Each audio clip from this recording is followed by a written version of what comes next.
Hey, today's about update 47 on ESO Elder Scrolls Online, and there are some very intriguing updates. One update is Rush of Agony is going to be changing big time. Um, our mounts are not going to be able to swim. It's going to be kind of neat. Interesting to see what that does. So today we're going to be reading the patch notes. And there's some juicy things in there. And with the writing wall, something like that, one of those two. You could correct me in the comments that you know the correct terminology. Maybe, yeah.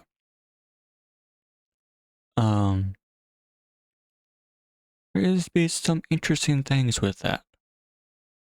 So hey, let's read about this.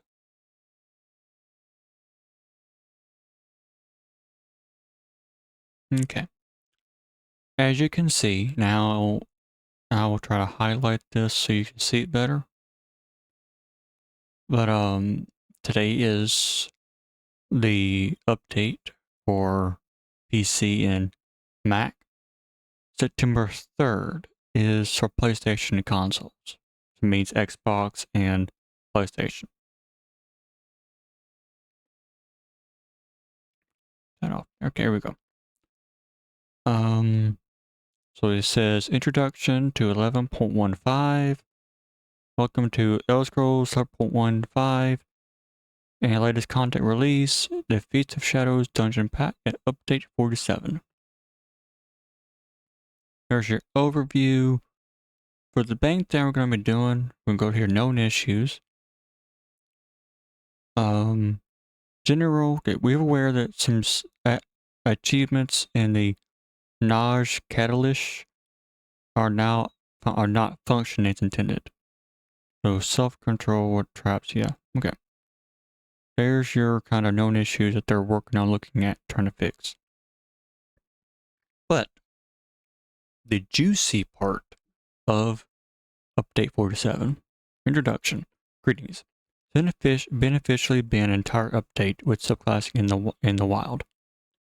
And we've been closely monitoring all the fun and wacky addicts unfold in its wake. We know there's a lot of discussion over its impact in the game and how it could potentially change a lot of things moving forward. Namely, game balance. Yeah, game balance. But we're going to continue to watch the data comes in and solidify this brave new world. This patch will be relatively light with balance adjustments on classes. Since we've been discussing a lot of potential ways to move forward, we're waiting to see how behaviors, sentiments, and engagement change. This period is critical to ensure adjustments and new subclassing error are done right for a positive way to experience. Okay. There's kind of introduction. Yeah. Let's read this one. Outside of this, you can expect two main interactives in this patch. Regular bug fixes and a bounce pass on some of our item sets. This update will be doing a pretty hefty number pass on our trial source sets. We'll try and better reward stack-based sets for their more restrictive requirements, while also lessening the delta between those who can utilize them perfectly, those who struggle to get good mileage from them. The two main ways to be achieving this by building some amount of power into a passive effect. The other one will be lowering many stacks you need to reach for them to be worthwhile. Most of these cases result in buffs for reaching their upper limits, while also making them more consistently viable by allowing you to reach those limits. Okay. So abilities. General. Update the visual effects dodge roll to better convey the ramping cinema costs a roll in multiple times in quick session. Yeah, it does it a lot. Many fear sources have been updated to no longer place two effects on you while under their influence. Interesting. A fear effect and a mobilization to prevent you from moving around. Ooh. Okay. Fear will now handle both our characters in one, resulting in a case where some interactions with passives and sets will change. Block will no longer fail if you acquire resources while gaining while actively pricing. Block no longer fails when using channel or cast abilities while bar swapping and rebooting the command. Fix an issue where some effects in your buff tray and character sheet could appear as if they had multiple stats counts even when they didn't. This occurred mainly when an effect with a stat count ended, where stats would not properly flush and instead appear in the UI of the next effect in line. Fix an issue where some abilities could set your health to full when activating in very specific and rare cases. Those who know. Yeah. Yeah. One of the big glitches. Yeah. Fix an issue where some transformation ultis could surprise you on completion, interrupting your abilities while casting them to no go on cooldown. Okay, so fix an issue where some temporary summon abilities could be cast and drain resources, even when their summon would fail to spawn due to be at limit. This effect following abilities, summon shade, sacrifice your bones, yes, and all those, yeah. Following passes granting unique forms of ultimate when meeting their conditions not have similar effects. With this change, on cooldown, they cannot be stacked. Okay. Affects the following: Prism, okay, Transfer, Mountain's Blessing, Savage Beast, and Placeable Outcome, Corpse Consumption. This cooldown works by taking the first effect to activate. Sorry about this. Be right back.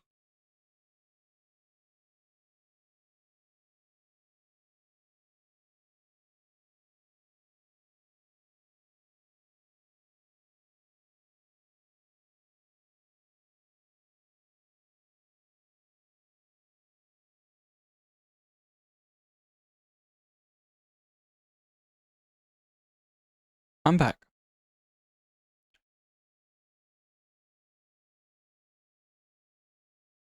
Okay, where were we at? Okay. You'll no longer be able to trigger either for 16 seconds. If you trigger Prism after the cooldown window, the next cooldown will be 6 seconds.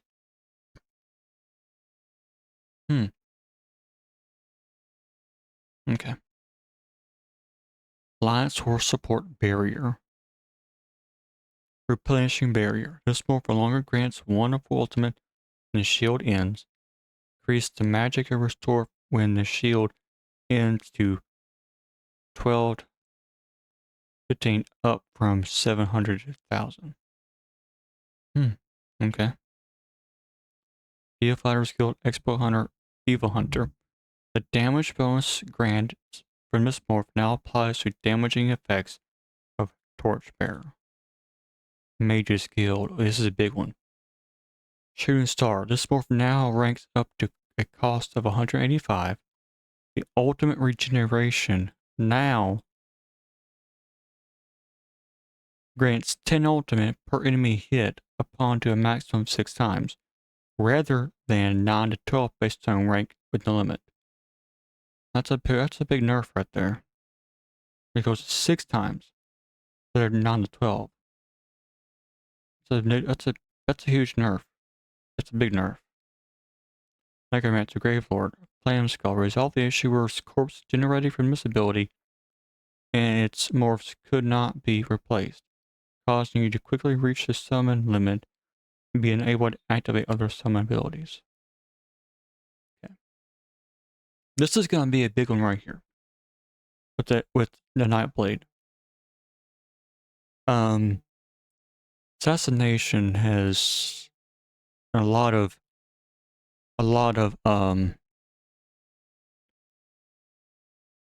players have been using this. A lot of big one in PvE. But PvP still has its it gives you that that you want to use every time because it's just the best ability you can use for Nightblades in PvP because it's so hard. But now with it losing, this ability no longer grants increasing weapon and spell damage per stack. That's meaning both nerfs, both morphs. Relentless Focus is another nerf. This morph now ranks up in cost reduction. Since there's no weapon and spell damage granted per stack any longer, instead, this morph reduces the number of stacks needed to activate the ability to 4, down from 5. Okay, Shadow Cloak. This ability in Shadowy Design morph now grants minor protection, 5% reduced damage taken, sliding on either bar rather than measure potency and savagery. So another big nerf. Dark Cloak. The bonus healing condition for this morph now requires you to be actively bracing hold block rather than not be moving. The healing duration from this ability is no longer influenced by Dark Bell passive. Siphoning. Catalyst. Okay. This one's they nerfed it a little bit. There was 11 when they originally said it was going to be.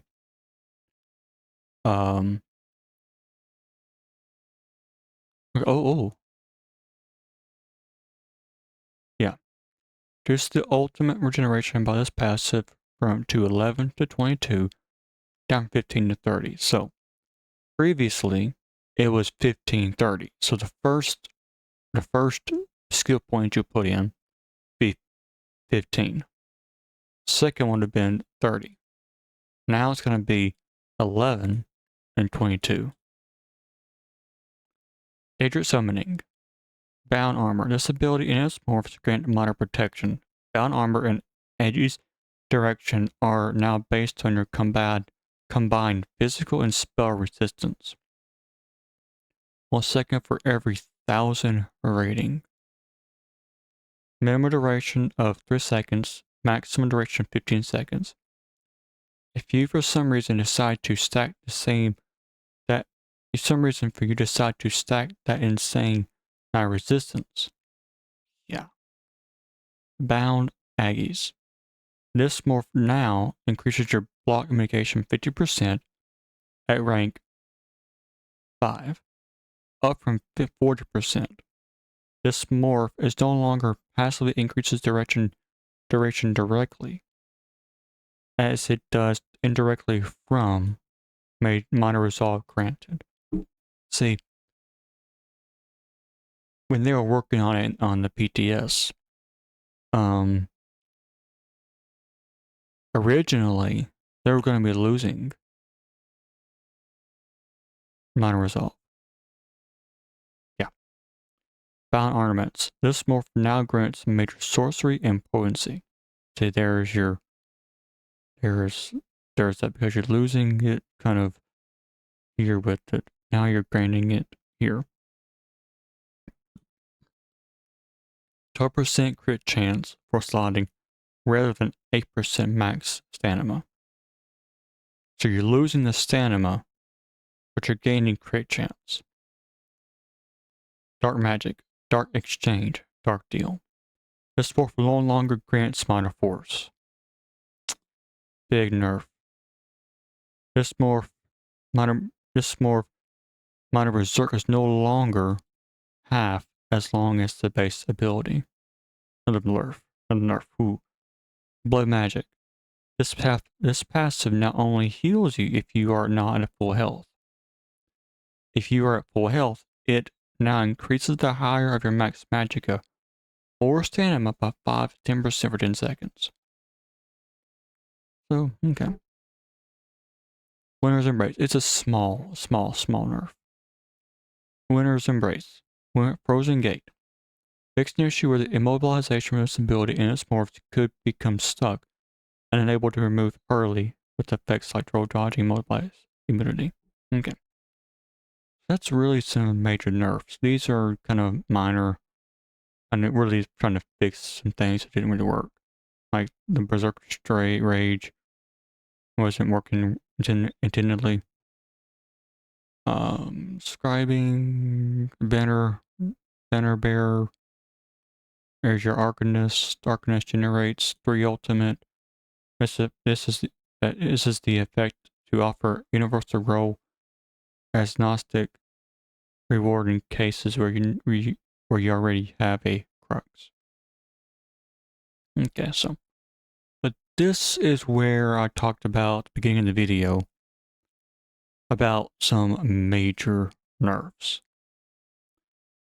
Phoenix Moth is a minor force granted from a set and no longer breaks when paired with other sources.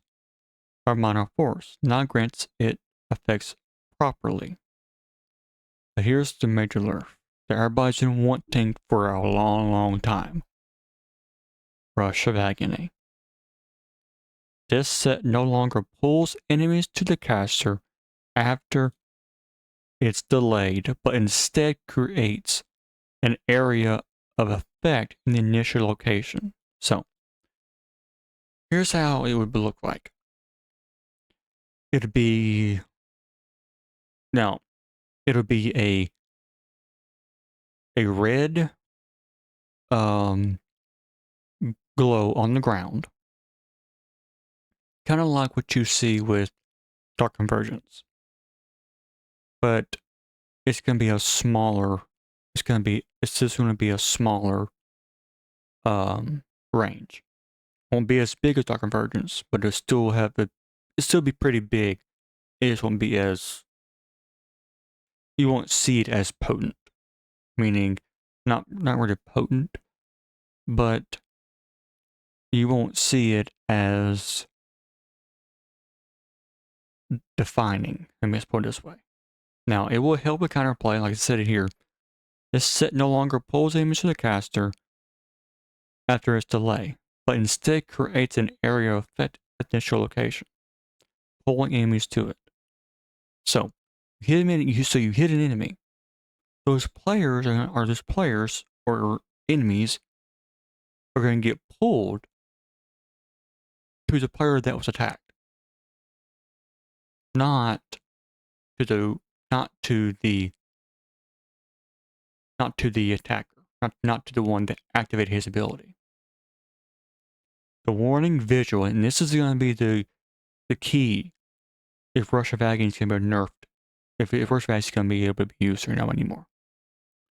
The warning visual effects of this set actively have been greatly increased in order to help improve counterplay. So, when you see it on the ground, it's easier for you to throw down a negate, throw down a smash, something like that. There may be some things in there, kind of like I notice a lot of players are using,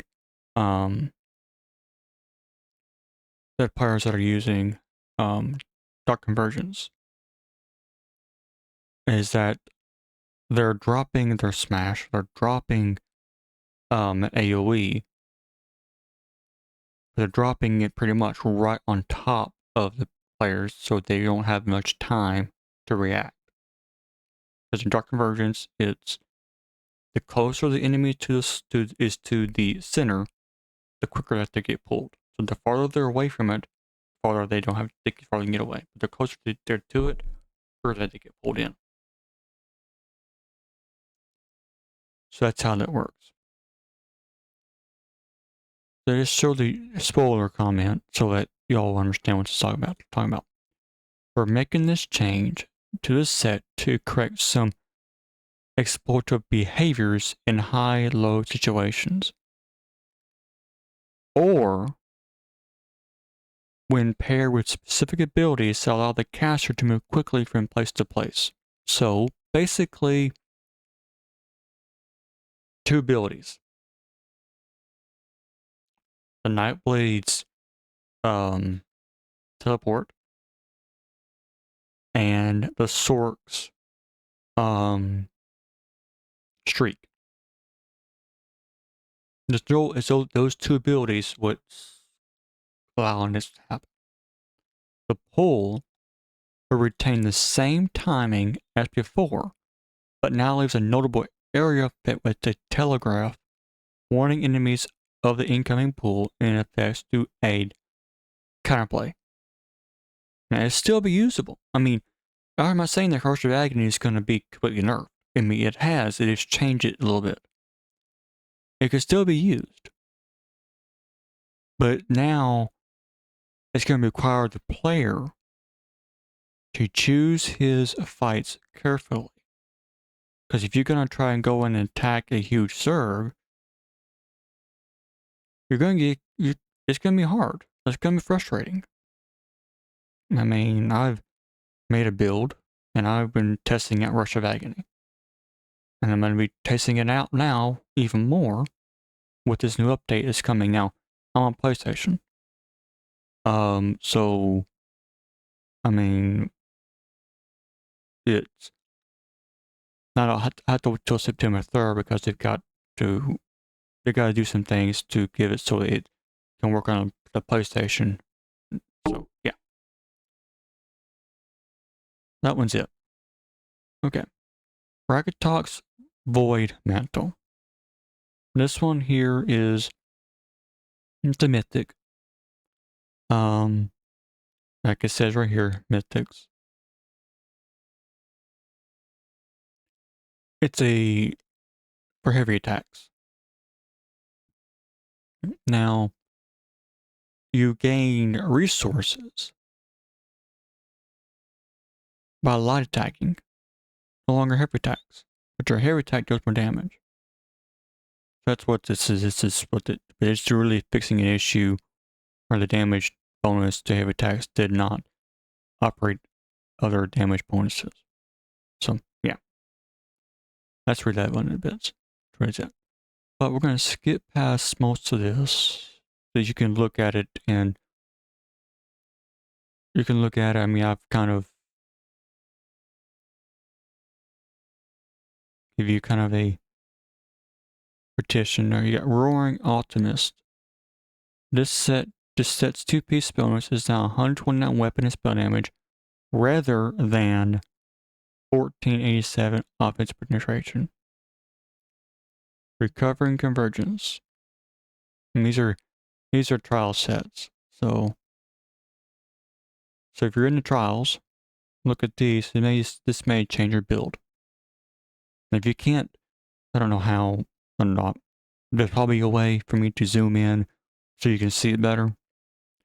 But what you do is you just get on your phone or get on your computer and type in ESO Elder Scrolls Online.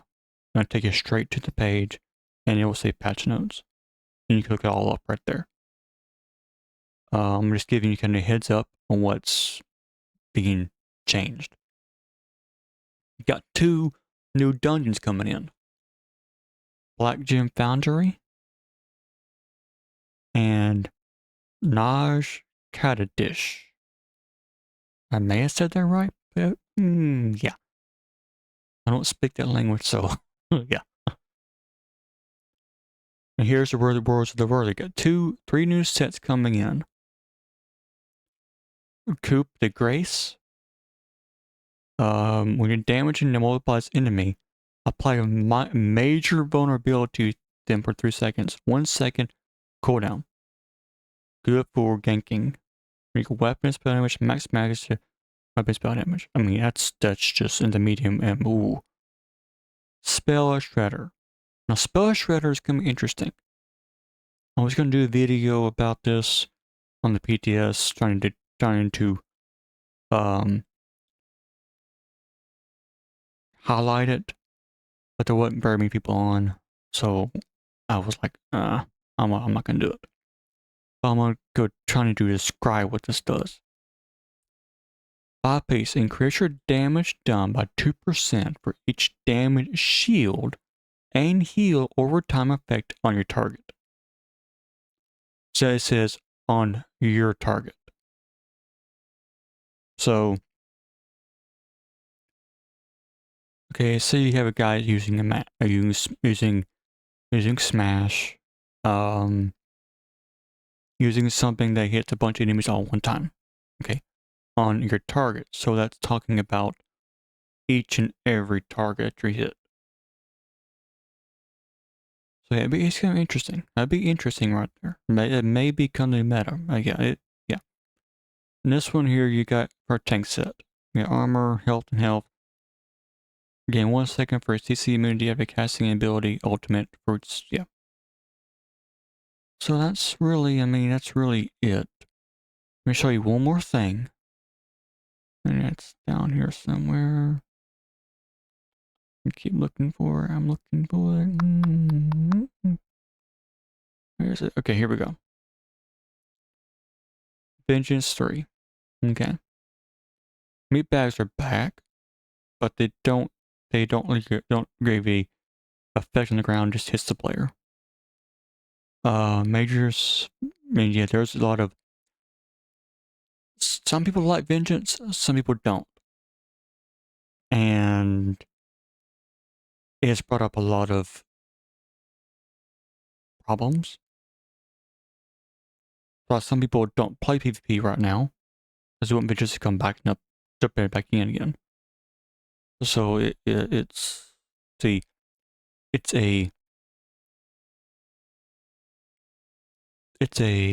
give it kind of a percentage.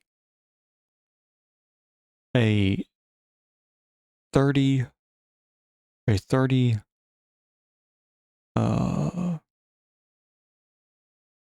30-70 or 70, let me say 70 out of 70% of the players.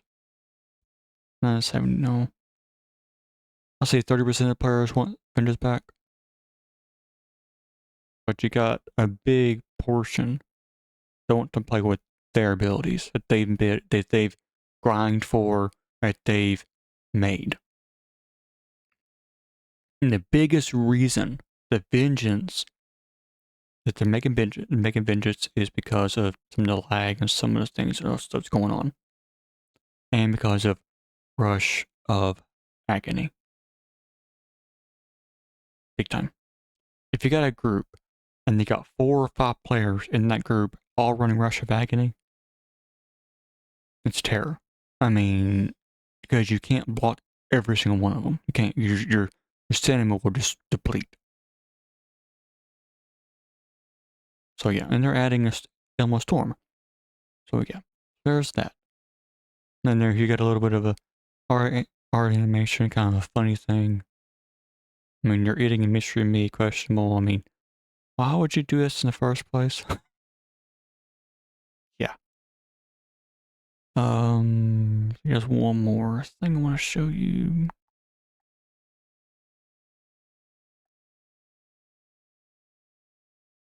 Oh,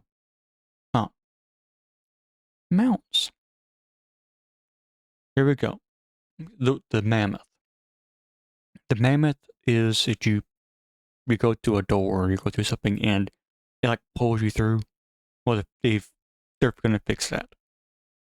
Now, for PlayStation, it won't be fixed until September 3rd, but they did fix it on PC, so it will be looked at and they will go through it and see if they need to fix anything. Your camera should no longer clip through the terrain or ride the timber mammoth. So, yeah. Well, I mean, that's that should do it.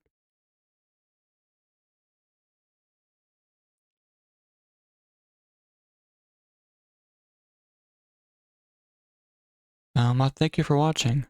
This has been Update 47. When another update comes out, I will do another one. And I thank you for watching. There's some big nerfs. Big nerfs, some buffs maybe. Two new houses are coming and 2 new mounts. And our mounts can be with swim too. So it became interesting. So, thanks for watching. Oh, and hey, if you haven't subscribed, hit that subscribe button. And hit the like button also. I would love for you to hit that subscribe button. Thank you.